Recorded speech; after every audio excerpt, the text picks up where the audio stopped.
কাজের কোনো শেষ নেই। এই দেখো, এই যে ভোরবেলা ঘুম থেকে উঠেছি, এরপর থেকে সারাদিন কাজ করে যাব, তবুও কিন্তু কাজগুলো করে উঠতে পারবো না। সত্যি গো, মানে কি বলবো, এত তাড়াতাড়ি করে কাজ করি, এত সকালে উঠি, তবুও যেন সমস্ত কাজ গুছিয়েই পারি না। এদিকে আবার মাম্মাম রয়েছে, মাম্মামকেও তো টাইম দিতে হয় বলো। সংসারের এতটা কাজ থাকে, সেগুলো করে মাম্মামকে না আমি টাইমই দিতে পারি না জানো। ভীষণ খারাপ লাগে মাঝে মধ্যে আমার। ও কিন্তু ওর জীবনের অনেক টাইম আমার কাছ থেকে পাচ্ছে না। মানে এই সংসারের কাজ হেনা তেনা এসব করতে করতে আমার সারাদিন কেটে যায়। মাম্মামের যেটুকু শুধু ওকে মানে গোছানো গাছানো খাওয়ানো এইটুকুই শুধু আমি করি। এক্সট্রা টাইম কিন্তু মাম্মামকে দিতেই পারি না। সত্যি কথা জানো পায়েলদি ভাই, তুমি যে কমেন্ট করেছিলে মাম্মাম অনেক লক্ষ্মী, সত্যি গো, তোমার এই কথাটা আমার মনে থাকবে। ও সত্যি লক্ষ্মী জানো। ও একা একা অনেক খেলা করে, আমাকে বিরক্ত করে, তবে ও খেলা করে জানো একা একা, বাইরে কিন্তু একদমই যায় না। ও ঘরের মধ্যে বসে ওর খেলনা নিয়ে খেলা করে, আমি কাজ করি। ও খুবই কমই আমাকে বিরক্ত করে, তবে যখন বিরক্ত করে না তখন খুব পরিমাণে বিরক্ত করে, তখন আবার আমি বিরক্ত হয়ে যাই। তো এইভাবেই চলছে জানো তো। ওরও কষ্ট লাগে যেহেতু বাড়িতে কেউ নেই, আমি আর আমার হাজব্যান্ড, আর আমরা দুজনেই ভীষণ ব্যস্ত থাকি, তো সেই কারণের জন্য ওরও খারাপ লাগে। তো কি করা যাবে বলো। আর আমাদের বাড়ির আশেপাশেও কোনো বাচ্চা মানে কারো বাড়ি কেউ খেলতে আসে না, এরকম আর কি। আর সেই জন্য মামামকেও তো আমি কারো বাড়ি পাঠাই না। আর এখন যা দিনকালের অবস্থা বলো, ওইটুকু বাচ্চাকে কারো বাড়ি খেলতে পাঠানোটাও মানে অসম্ভব আর কি, এরকম টাইপের হয়ে গেছে। তো কেউই পাঠায় না, ওই জন্য মামামকে একা একাই থাকতে হয়। মাঝে মাঝে আসে কোনো বাচ্চা ওর মায়ের সঙ্গে আসে, তো একটু ওর মামামের সঙ্গে খেলা করে। না মানে আশেপাশে থাকে না ছোট ছোট বাচ্চারা, ওরাই আর কি। তো যাই হোক, দেখো সকালবেলা ঘুম থেকে উঠে আমি কিন্তু আগে ঘরে যে সমস্ত এঁটো বাসনগুলো থাকে সেগুলো কিন্তু আমি বাইরে বের করে রাখি। তারপরে আমি কিন্তু ঘর উঠোন এগুলো ঝাড় দিই। আর সবাই তো বেশিরভাগই রাত্রেবেলায় বাসনগুলো সমস্ত মেজে রাখো, যাদের আর কি ঘরে বেসিন থাকে বা যাদের ব্যবস্থা থাকে আর কি। তবে আমরা গ্রামের কিন্তু বেশিরভাগ লোকই এই যে সকালবেলা উঠে বাসন মাজে। কেন বলো তো, আমাদের যেহেতু বাইরে কল, সেহেতু রাতের বেলা তো বাইরে ওরকম এঁঠো বাসন মাজতে কেমন লাগে না। সেই জন্য আমরা কি করি বলো তো, সকালবেলা ওই যে রাতের যে এঁঠো বাসনগুলো সেগুলো মাজি। তবে আমারও ভালো লাগে না জানো রাতভর এই যে এঁঠো বাসনগুলো রেখে দিতে। আর এঁঠো বাসন ঘরে রাখা একদমই ভালো নয়। তবে কি করা যাবে বলো, কিছু তো করার নেই। এবার অত রাতে কিন্তু বাইরেও বাসন মাজাটাও সেফ নয়।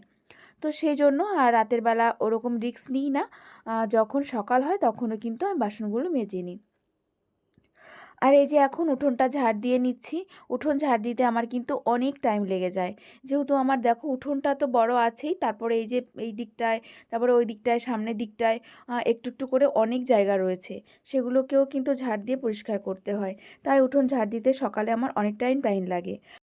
রোজ যখন সকালবেলা উঠোনটা ঝাড় দিই না, তখন আমার প্রত্যেকটা দিনই মনে হয় যে কেন যে আমার এত বড় একটা উঠোন ছিল, কেন অল্প একটু উঠোন থাকলো না, অল্প একটু টাইমে আমার ঝাড় দেওয়া হয়ে যেত, তাহলে কিন্তু আমার টাইমটাও বাঁচতো। তবে আবার এটাও ভাবি, এতবার একটা উঠোন যদি না থাকতো, আমি তোমাদেরকে কি করে ঝাড় দিয়ে দেখাতাম বলো তো, তাহলে তো তোমরা ভালোই বাসতে না। তোমরা অনেকেই কিন্তু আমার উঠোন ঝাড় দিয়া, আমার উঠোনের পরিবেশটা অনেক ভালোবাসো, তোমরা অনেকেই কমেন্টসও করো। তো সেই কথা আবার ভাবি যে উঠোনটা যদি না থাকতো, তাহলে আমার দিদি আমার বুনুরা কি করে আমাকে মানে আমার উঠোন ঝাড় দেওয়াটা দেখতো, এটাও ভাবি। উঠোনটা ঝাড় দিয়ে তারপরে বাসনও মেজে নিয়েছি। আর এখন এই যে কি দুর্গতি হয়েছে, সকালবেলা মানে টাইম কলে জল আসে না, আমাকে ওই যে কল থেকে জল চেপে এনে তারপরে কিন্তু বাসনগুলো মাজতে হয়। আর এখন কলপাড়ে না যেতে যেতে না, কলপাড়ে গিয়ে বাসন মাজতে ভালো লাগে না। এই যে টাইম কলটা যেখানে রয়েছে এখানেই আমি বাসন মাজি, তবে 2 বালতি জল আমাকে সকালে টেনে নিয়ে আসতে হয়। আর এখন দেখো, এই যে পরশুদিন যে বেড কাভারটা তুলেছিলাম সেটা আজকে ভিজাচ্ছি। তো এটাকে কিন্তু গরম জলে ভিজিয়ে নিচ্ছি, যেহেতু একটু সাদা জিনিস তো, সেহেতু নোংরাগুলো একটু ভালোই জমেছে এর সঙ্গে। তো সেই জন্য একটু গরম জল, আর এমনিতেও আমি বেড কাভার কিন্তু গরম জলেই ভেজাই, যেহেতু সুতির জিনিস তো একটু গরম জল করে দিলে না ভালো নোংরাটা ছেড়ে যায়, তোমাকে বেশি খাটতে হবে না এর পেছনে। সেই জন্য একটু গরম জল করে তারপরে আমি কিন্তু ওটাকে ভিজিয়ে রাখলাম। তবে এখন আর কাচবো না, আর আজকেও সকালে স্নান করব না, ওই জন্য বাসি নাইটিটা সকালে ছেড়ে নিলাম। আর ছেড়ে তারপরে যে চা বানিয়ে নিলাম, যেহেতু টাইম কলে জলটা একটু বেলা করে আসে, তাই ভাবলাম তাহলে একটু বেলা বেলার দিকেই স্নান করব। আর ভালো লাগে না জানো কলের ওই চেপে চেপে জল নিয়ে আসতে। আর তারপরে ওই যে বেড কাভারটাও কাচতে হবে, তো টাইম কলে জল আসুক, তারপরে বেড কাভারটা কেচে দিয়ে তারপরে আমি স্নান করব। আর তার জন্য এই যে সকালে একটু চা বানিয়ে নিলাম, অনেক দিন হলো চা খাওয়া হয়নি। আর ভেবেছিলাম আদা দিয়ে চাটা করব, কিন্তু ঘরে দেখলাম একটু আদা নেই, তাই তেজপাতা দিয়ে একটু চা করে নিলাম। আর এই যে বাটিতে করে নিয়ে নিয়েছি মুড়ি, দুজনের জন্য একসঙ্গে নিলাম। অল্প কটাই মুড়ি নিয়েছি। এখন সকালবেলা বেশি খাবো না, কেন কি একটু পরেই তো আবার ভাত খেতে হবে। ভাত বসিয়ে দেবো, সিদ্ধ ভাত, তো সেটা হতে তো বেশি টাইম লাগবে না, তাই অল্প করেই মুড়িটা নিয়ে নিলাম। মামনি বুনু, তুমি কমেন্টস করেছো যে তোমার মা রাতের বেলা কোথায় ঘুমায়, মানে কোন রুমে ঘুমায় আর কি। আর রাতের বেলা মা আমার কাছেই ঘুমায়, কেন কি মায়ের শরীর খারাপ, তো ওই জন্য মা, আমি আর আমার মেয়ে একটা বড় রুমটায় থাকি, আর ওই পাশে যে ছোট রুমটা আছে ওটাই আমার হাজব্যান্ড থাকে। আর মন্দিরা বুনু কমেন্টস করেছে, বলেছে দিদিভাই তোমার কাজ দেখতে আমার খুব ভালো লাগে, তোমার ভিডিও দেখে আমি অনেক সাহস পাই, আমিও ভিডিও করি ইউটিউবে, তোমার মতন আমারও একটা মেয়ে আছে, আমার মেয়েকে এই সবে দিলাম স্কুলে ইংলিশ মিডিয়ামে। তো থ্যাংক ইউ বুনু, তোমাকে প্রথমেই থ্যাংক ইউ জানাই, কেন কি তুমি বলেছো আমার ভিডিও দেখতে তোমার ভীষণ ভালো লাগে। তো তার জন্য তোমাকে অনেক থ্যাংক ইউ, আর এভাবেই কিন্তু আমার পাশে থেকো। আর তোমার মেয়েকে এই যে স্কুলে দিলে ইংলিশ মিডিয়ামে, তো তুমি আমাকে অবশ্যই জানাবে তোমার মেয়ের বয়সটা কত, ঠিক আছে? মানে আমার মেয়ের থেকে বড় হবে না ছোট হবে, সেটাই আর কি দেখব। ঠিক আছে বোনু, মনে করে কিন্তু জানিও। আর এখন এই যে বিছনাটা গুছিয়ে নিচ্ছি, যতক্ষণ ঘরের বিছনাটা না তুলবো ততক্ষণ কিন্তু একদমই ভালো লাগে না, তাই সুন্দর করে পরিপাটি করে বিছনাটা কিন্তু গুছিয়ে নিলাম। আমি এভাবেই কিন্তু একটার পর একটা আমি কিন্তু কাজ করতে থাকি। তো আমি না আগেই ভেবে নিই এই কাজটার পরে আমি এই কাজটা করব। এভাবে স্টেপ বাই স্টেপ কাজগুলো করি বলেই কিন্তু আমি একা হাতে সংসারের সমস্ত কাজ করে নিতে পারি, আর সংসারটাকে কিন্তু সুন্দর করে গুছিয়েও নিতে পারি। এভাবেই বুদ্ধি করে কাজ করি বলেই জানো আমার সেটা মনে হয়, না হলে একটা সংসার একজনের কাছে চালানো না ভীষণই কষ্টকর হয়ে যায়। তবে এরকম বুদ্ধি করে চালাই বলেই কিন্তু আমি সংসারের সমস্ত কাজগুলো একাই করে নিতে পারি। সোমা লাইফস্টাইল থেকে সোমা কমেন্টস করেছো, আমি তোমার ভিডিও প্রথম দেখলাম, খুব ভালো লাগলো, আর তোমার পুস্কুটা খুব কিউট। অনেক অনেক থ্যাংক ইউ সোমা, এভাবে আমার পাশে থেকো, এভাবেই আমার সাপোর্ট করো। আর তোমাদের কাছে একটাই রিকোয়েস্ট, আমার ভিডিওগুলো একটু মানে পুরোটা দেখো। আর তোমরা, আমি দেখছি তোমরা কিন্তু আমার ভিডিও ওয়াচ করে করে চলে যাচ্ছ, কিন্তু দেখছো না। তো তোমাদের আমি অনেক অনুরোধ করছি যে আমার ভিডিওটা প্লিজ প্লিজ প্রথম থেকে একটু লাস্ট অবধি দেখো প্লিজ। তোমরা পাশে না থাকলে আমি তো কিছুই না বলো। তবে তোমরা ভিডিওগুলো একটু মানে পুরোটা দেখো আর কি। ছোট্ট পাখি আইডি থেকে একটা দিদিভাই কমেন্টস করেছে, বলেছে খুব সুন্দর হয়েছে বোন ভিডিওটা, নতুন বন্ধু হলাম। অনেক অনেক ধন্যবাদ দিভাই, এভাবে আমার পাশে থেকো আর এভাবেই আমার সাথে থেকো। আর এই যে তোমাদের বললাম না সকালে এই যে জামাকাপড় ভিজিয়ে রেখেছিলাম, সেগুলো এই যে এখন স্নান করার সময় কেচে দিলাম।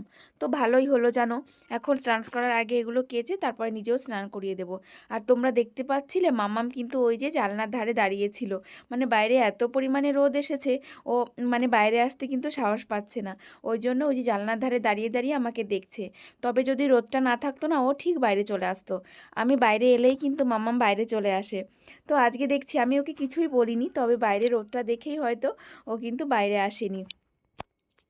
তবে আজকে কিন্তু ভীষণ পরিমাণে রোদ দিয়েছে জানো, সকালে বিকালে দুবার করে গাছে জল দিচ্ছি, তবুও কিন্তু গাছগুলো কেমন একটা শুকিয়ে যাচ্ছে, ভালো লাগছে না। আর এই যে দুবেলা করে জল দিতেও কষ্ট হয়ে যায়, তবে কিছু করার নেই, দিতে হবে, না হলে তো একদমই গাছগুলো মরে যাবে। দুবার জল দিয়ে তাই বাঁচাতে পারছি না, জল না দিলে তো একদমই বাঁচবে না। আর এই দেখো ঠাকুরনগর থেকে দল এসেছে, মানে এরা ঠাকুরনগরে গেছিলো, তো তারপরে এরকম বাড়িতে বাড়িতে এসে না, এরকম সবার বাড়িতে গিয়ে এরকম মানে ঢাক বাজায় আর কি। তো আমি জানি না এটাকে কি বলে, তো ওই জন্য এই কথাটাই বললাম। আর যেহেতু সামনের বাড়ি ওই যে মন্দির রয়েছে, সেজন্য মন্দিরে একটু ওরা ঘুরে গেল। তো আমাদের বাড়িও এসেছিল, তো ওনাদের এক বালতি জল দিতে হয়, সেই জলের মধ্যে ওনারা ঢেলে দিয়ে একটুখানি সেবা দেয়, আমরাও সেবা দিয়েছিলাম, তারপরে চলে যায়, এরকমই করে আর কি। আর তারপরে এই যে রান্না বসিয়েছি, আজকে রান্নাটা তেমন করে তোমাদের সঙ্গে শেয়ার করলাম না, কেন কি আজকে খুব একটা বেশি কিছু রান্না করব না, ভালো লাগছে না। আর কেন ভালো লাগছে না জানো, এই জন্য যে মা তো এই যে কালকে গেছে, আজকে আসেনি, মাসির বাড়িতেই রয়েছে, একটুও ভালো লাগছে না, মায়ের জন্য ভীষণ মন খারাপ লাগছে গো। জানি না মায়ের শরীর খারাপটা ঠিক হবে কি না, মাকে সুস্থ করতে পারবো কি না, হয়তো পারবো না বা হয়তো পারবো। তবে সত্যি মায়ের জন্য আমার ভীষণ ভীষণ পরিমাণে কষ্ট হয়। তোমরা প্লিজ একটু আশীর্বাদ করো। তবে বাবাকে হারিয়ে এখন মাকে নিয়ে ভীষণ টেনশন হচ্ছে। জানি না ভগবান মাকে কেন এইরকম একটা রোগ দিল, মা সুস্থ হবে কি না সেটাও জানি না। তবে তোমরা আমার একটু পাশে থেকো, আর একটু সাপোর্ট করো, আর একটু আশীর্বাদ করো যেন আমার মা তাড়াতাড়ি সুস্থ হয়ে যায়। আর এখন দেখো দুপুরে খাওয়া দাওয়ার পরে ঘরে এসেছি, মামামকে ঘুম পাড়াবো। আর এই দেখো আমার বিছনার অবস্থা দেখেছো? তো এই রকমই যে আমার দিনে কতবার এই খেলনাগুলো তুলতে হয় তার ঠিক নেই। মানে ও এটা নিয়েই পড়ে থাকে আর কি। এই খেলনাগুলো নিয়েই ও সারাদিন খেলে। কি করবে বলো তো, ঘরের মধ্যে একা একা ওর ভালো লাগে বলো? তো যাই হোক, যেটুকু যায় এই খেলনা দিয়েই ও খেলে। ও সত্যি কথা বলতে একদমই কিন্তু বাইরে যায় না জানো। আমাদের বাড়িটা কিন্তু শহরে নয়, গ্রামের দিকেই, তবুও কিন্তু ও কখনোই বাইরে যায় না। আর এখানকার এরকমই জানো, গ্রাম হলেও কোনো বাচ্চা কারো বাড়িতে যায় না, কেউ খুব একটা কারো বাড়িতে যায় না। তবে আমাদের যে গ্রামের বাড়ি ছিল, মানে বাপের বাড়ির কথা বলছি, ওখানে কিন্তু সবাই সবার বাড়ি যেত, সব বাচ্চারা খেলে বেড়াতো। বিকালটা খুব ভালো লাগতো জানো, ওই যে দৌড়াদৌড়ি করে বেড়াতো, এর বাড়ি তার বাড়ি, সমস্ত বাচ্চারা, ওগুলো দেখতে কিন্তু ভীষণ ভালো লাগতো। আর লিপি, তুমি কমেন্টস করেছো যে আমি নাকি তোমাকে ভুলে গেছি। একদমই ভুলিনি গো, তুমিই আমাকে বরংস ভুলে গেছো। কেন কি তুমি অনেকদিন আমাকে কমেন্টস করছো না, আমার ভিডিওগুলো দেখছো না। এতে করে কিন্তু আমি তোমাকে ভীষণ মিস করছি। আর এখন থেকে কিন্তু আমার রোজ ভিডিও দেখবে আর আমাকে কমেন্টস করবে। আমি তোমাকে সত্যি কথা বলতে মনে রেখেছি, তুমি আমাকে ভুলে গেছো বুনু। তো যাই হোক, দেখো সমস্ত খেলনাগুলো গুছিয়ে নিয়েছি, আর এখন এগুলো জায়গায় রেখে দেব। তো এই সাথে আজকের ভিডিওটা আমি শেষ করব। তোমরা সবাই ভালো থেকো, আমরাও ভালো আছি। তোমাদের সবাইকে টাটা।